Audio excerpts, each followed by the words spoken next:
in Nevada, which is one of the battleground states that will decide who lives in the White House. CBS News contributor and Republican strategist Frank Luntz invited 26 undecided registered voters from Nevada to take part in a focus group. 5 of them said they leaned toward Hillary Clinton. 5 others leaned toward Donald Trump. 15 of them had no preference before the debate, and 1 refuses to support either candidate. They all watched the final debate and then talked about it. I want you to yell out for the people at home, which candidate's performance tonight had the biggest impact on your vote? 3, 2, 1. Hillary. And it was a tie. And that was different than the other debates that we had. But I want to illustrate this. I want a word or phrase to describe Donald Trump's performance tonight. Struggled. Blowhard.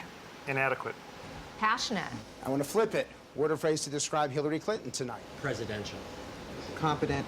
Snooze fest. Criminal actress. More believable. Politician. Did he say criminal? Frank Luntz is with us. So did this debate help decide for any of them how they'll vote? I don't think there's going to be much change in the polling based on what we saw here. Those who are leaning towards Trump or considering him moved in that direction. The same thing with Hillary Clinton. They've seen it all. They've heard it all.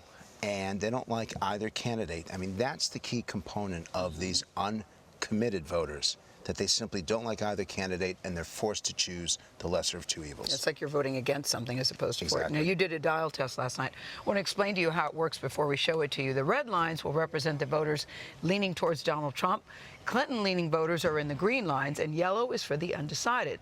So the way it works is the higher the number, the more they like the candidate's answers. And this is where Hillary Clinton responded to Trump's claim of a rigged election.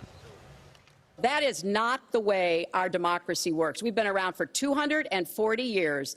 We've had free and fair elections. We've accepted the outcomes when we may not have liked them. And that is what must be expected of anyone standing on a debate stage during a general election. You know, President Obama said the other day... So, translation, please? It worked for everybody. The public doesn't want a sore loser. Yeah. This is one of the dumbest things, quite frankly, Meaning that Hillary Donald Trump has Clinton's said. answer worked for everybody. Hillary Clinton said what Americans were thinking at that moment. Why is Donald Trump not committing to whatever the final results are? They may be upset with what the candidates say. They may not necessarily agree with them. But when the election's over, it's over. Yeah. In the next clip, Donald Trump attacks Hillary Clinton while she was Secretary of State. Let's watch.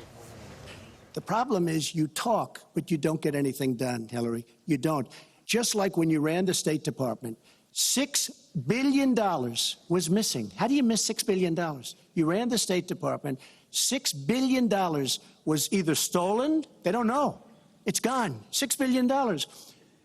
If you become president, this country is going to be in some mess, believe me.